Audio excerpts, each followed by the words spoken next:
Syederalun anggota Komisi 5 DPR RI Haji Ruslan Daud atau HRD, fraksi Partai Kebangkitan Bangsa melakukan kunjungan kerja maraton di Kabupaten Aceh Timur pada Jumat 27 Februari 2026.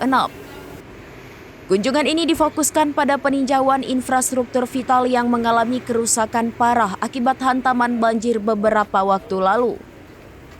Didampingi tim dari Ditjen Bina Marga Kementerian Pekerjaan Umum, HRD menyisir sejumlah titik krusial, mulai dari sarana pengairan, akses jalan daerah, hingga pusat ekonomi masyarakat.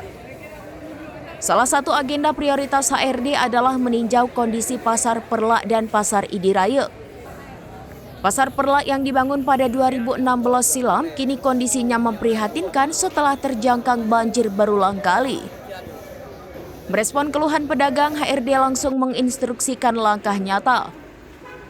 Selain pasar, rombongan juga meninjau sejumlah tempat lainnya, antara lain Waduk Merbau 2 dan daerah irigasi Jambo Aye Sayap Kanan untuk memastikan ketersediaan air lahan pertanian. Daerah aliran Sungai Arakundo sebagai upaya mitigasi banjir jangka panjang.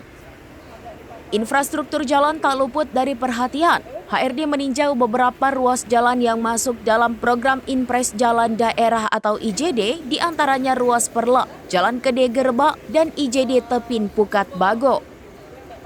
Perbaikan jalan ini dinilai sangat mendesak karena merupakan urat nadi distribusi logistik di Aceh Timur.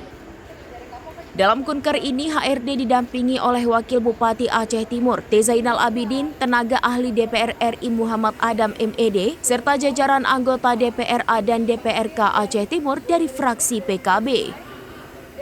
Haji Ruslan Daud menegaskan komitmennya untuk terus mengawal aspirasi pembangunan di Aceh, apalagi Aceh Timur adalah wilayah yang terdampak bencana.